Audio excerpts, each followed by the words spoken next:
हम उसकी जिंदगी को आसान कर देंगे और उसके जन्नत के रास्ते को हमवार कर देंगे।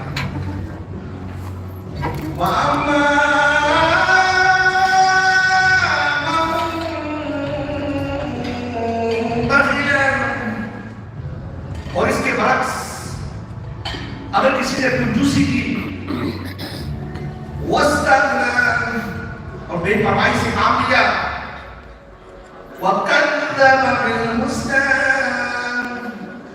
और सच्चाई को झुठला दिया, बस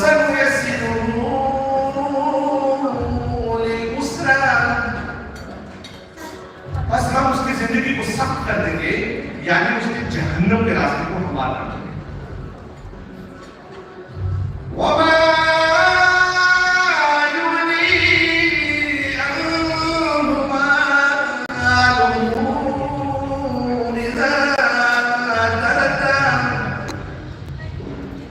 और वो जब उस घड़े जिसका नाम जहन्नम है फेंका जाना होगा तो उसका माल कोई काम नहीं करेगा।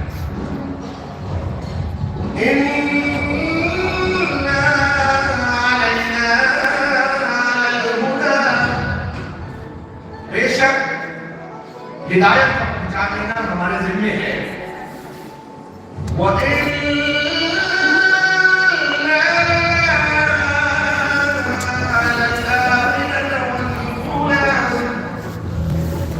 और दुनिया और आखिरत के मालिक भी हम हैं।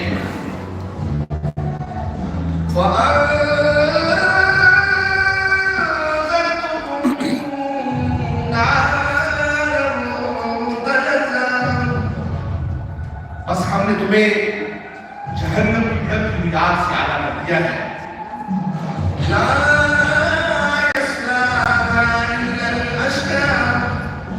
और उस जहन्नम की भड़कती हुई आग में तो वही वक्त डाला जाएगा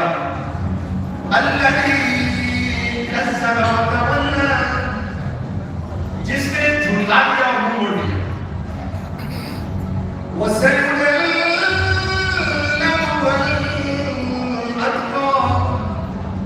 और जिसने तकवा इख्तियार किया वो तो जहन्नम की उस भड़कती हुई आग से छाया जाएगा।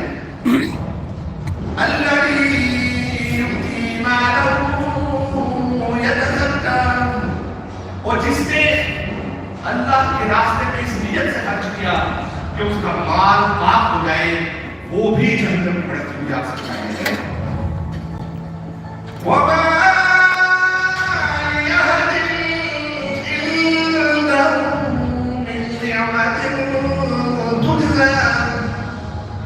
और जिसने अल्लाह के रास्ते में इस नियत से खर्च किया कि उसका दुनिया में किसी पर कोई एहसान नहीं है कि उसका बदला दिया जाए, वो भी जहन्नम में उसका आग से छाया जाएगा।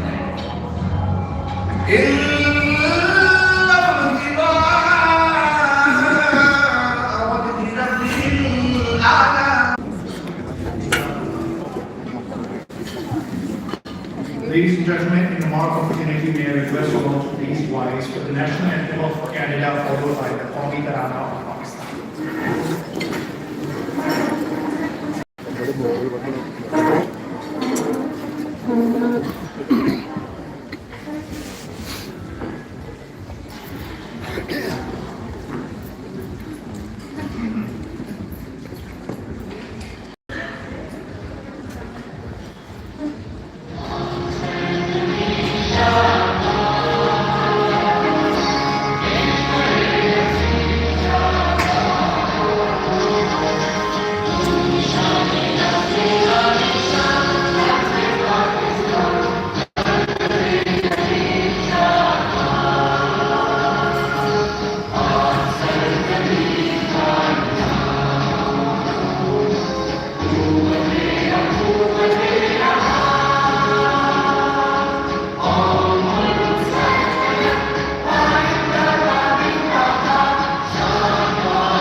Ladies and gentlemen, it is a great honor that we welcome our first distinguished keynote speaker for the evening, Dr. N.S. Gandhi.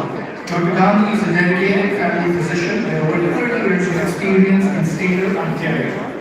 Graduating from the University of Toronto, he has been an integral part of the Stater Medical Center, offering comprehensive care to 1,500 patients in a town of 3,500. His expertise spans prenatal, newborn, pediatric, adult, and geriatric care, alongside specialized services for nursing homes. Dr. Gandhi's leadership extends to roles in the Ontario Medical Association, where he advocated for 44,000 patients and medical students. Outside of his practice, Dr. Gandhi served as the medical director at Spa Lumina, enhanced laser and skincare, focusing on non-surgical cosmetic treatments. His impactful work in hospital administration and transforming health systems, notably through the establishment of large family health groups, earned him prestigious recognitions, including the Queen Elizabeth II Diamond Jubilee Medal.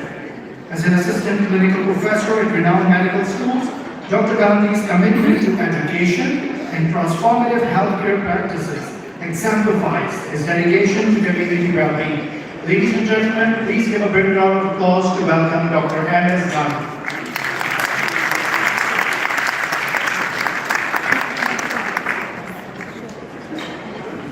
Assalamu alaikum wa rahmatullahi wa barakatuh. It is a great honor for me to be asked to come here and speak to all of you. And for tonight, what I would like to do is I would like to tell you the story of a man who was born actually in Surat, in Gujarat, in India in 1933. And during the partition, he and his family moved to Karachi, like many Muslims did at the time, and witnessed the harms that happened during the partition. He was a hard-working individual. He worked very, very hard, but he had very little means. However, in 1951, because he was so hardworking, he qualified for a foreign student scholarship that was offered by McGill University, and he came to Canada in 1951. 4 years later, he became the first person in the history of McGill University to graduate as a combined chartered accountant and registered industrial accountant. Now after that, this man went back to Pakistan and he wanted to take care of his extended family who had helped raise him because his parents died when he was very young. And so with his education, he was able to provide support for them until in 1966, he and his young wife actually had a son of their own at the Holy Family Hospital in Karachi. And they stayed there for about 2 years, and after that they moved to Africa, where there was a better opportunity, and he could still provide for his extended family. And in 1972, when the situation in Africa got bad, he, because of his connection to Canada, came back to Canada. And I will tell you that his family thought he was crazy. Because I think Canada, not in Canada. He's not good in Canada. That's but you're Muslims okay, Canada, Canada. We heard this all the time. And he still came to Canada. And of course, that man was my father, and he brought me with him. Now my mother, of course, she was not happy with the move at the time. And she expressed that by always using the phrase "hey," right? Because she'd always sort of go, "Hey, I think you did this masti karne chapal nikhalungi." I still remember all of that.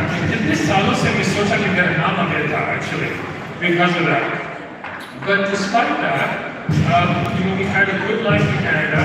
And one day, my Nana Bas sat me down, and he actually told me a hadith. And he said the hadith was that the ink of the scholar is worth more than the blood of the martyr.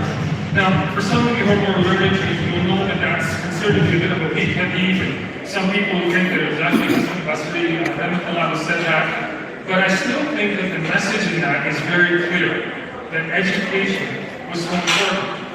And so I followed my grandfather's advice, and alhamdulillah, in 1990, I graduated from medical school at the University of Toronto. And my Nana came to my graduation ceremony, and then he sat me down again. and he told me, देखो, अल्लाह का शुक्र है, आप पढ़े लिखे हुए आदमी हो। अब तुम्हारा हक ये है, सब दूसरे लोग जो है, जिसको सीखना है, उनको मदद करना जरूरी है, right? And he didn't ask. He said, तुम्हारा हक है. So with that, in 1992, after I finished my residency, I moved to the small town of Stainer, and my parents thought I was crazy. And they said, अरे ये Stainer कहाँ है? कितना दूर है? अरे कोई मुसलमान लोग है ये Stainer कहाँ जा रहा है? But I went to Stainer, and alhamdulillah, just like Toronto has grown, in that area now there are about 40 or 50 Muslim families after 30 years. There's a masala, there's 3 halal restaurants. And I've had the opportunity to teach many other students, just like my Nana asked me, many medical students, and many of them have been Pakistani and Indian. After that, during my time there, the next speaker somehow convinced me to get involved in medical politics, and I still have not forgiven Dr. Nadia Allah for doing that. But because of that, I wound up being president of the Interior Medical Association. I was actually the second Pakistani-born president of the Medical Association. Dr. Alam Muzaffani was the first. And from there, I met Ali Mirza, who invited me to the Friends of Namal here, of course. So when I look at that, I think there are 2 very, very important messages that we should all take. The first message, of course, is very important. Why did this all happen? The most important reason, of course, is because it happened because of the blessings of Allah, right? Because nothing happens without the grace of Allah and without His blessings. But the second reason that this happened was because in 1951, a deserving Pakistani student got a scholarship and got an opportunity that he would never have had before. And that's why it is so important for all of us here to do exactly like my Nana said. हमारा हक ये है सब लोगों को अदा करना. There is another hadith that I'd like to point out. It's in Al-Tirmidhi. Said that seeking knowledge is obligatory upon every Muslim. And I want to point out the word obligatory. So this is not a request. This is a command. We must learn, and we must help others to learn as well. And that is why I encourage you to please give generously. Please help other deserving Pakistani students get the education that they deserve to help not only themselves, but Pakistan as a whole. Jazakallah khair.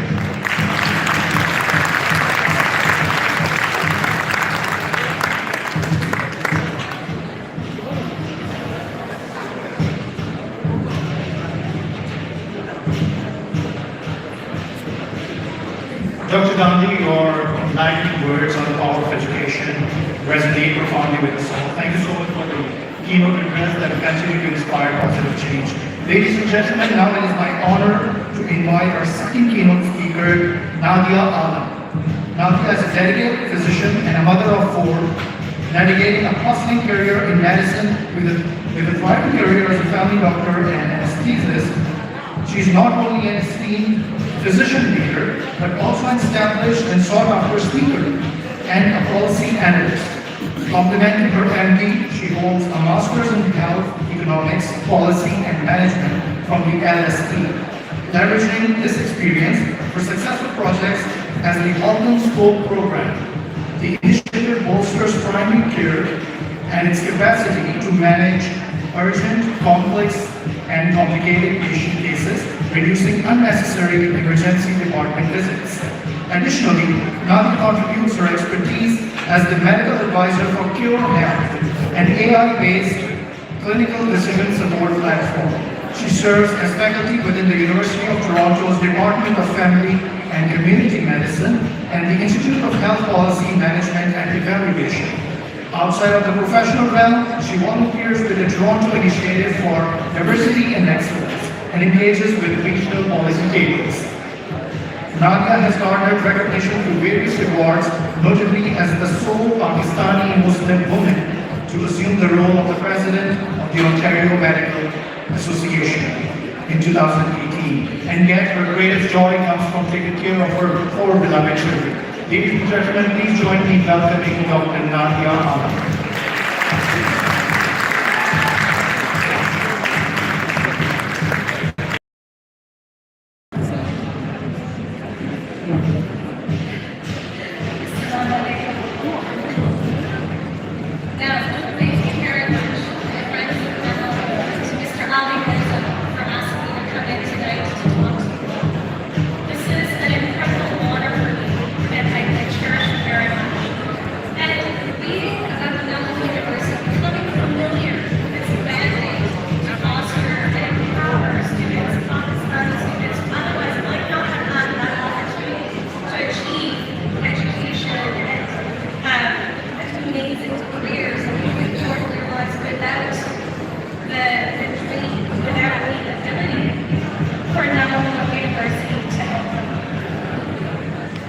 I'm reminded of a long time ago when I was a little girl. I was about 5 or 6 years old.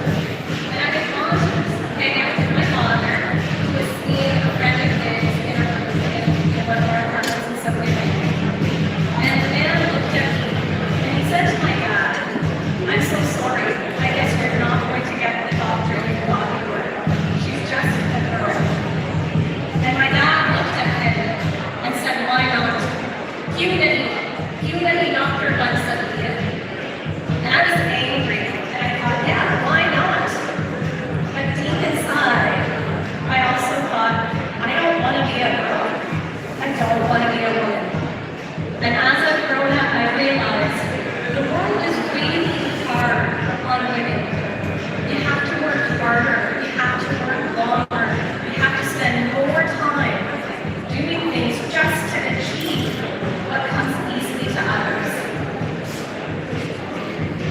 The Ontario Medical Association was established in 1880, and as others have said, when I stood in that president's room and looked at the sea of faces, of pictures, portraits of presidents before me in 2018, there were hundreds of men, white men, middle-aged men who held wonderful, prosperous careers. There were 6 women, and out of those 6 women, there was one Pakistani Muslim woman, and that was me.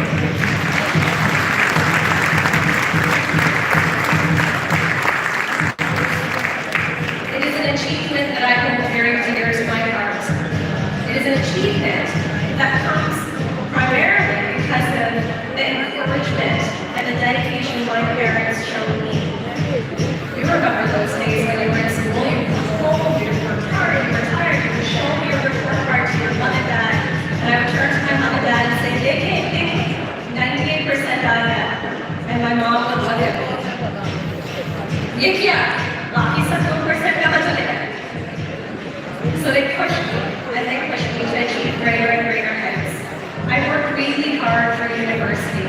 My parents gave what they could. Luckily, I received scholarships, but I also had to hold down about 3 jobs to get through. And this is what amazes me about Namal University. Looking at how many scholarships they have, how many merit-based as well as need-based scholarships they have to allow students, both men and women, to achieve their full potential. When you look at the fields of science, technology, engineering, and math, STEM fields, around the world, only 18% of women achieve STEM education as well as STEM careers. In Canada, that number is about 25%. In Namal University last year alone, 37% of their student body were women.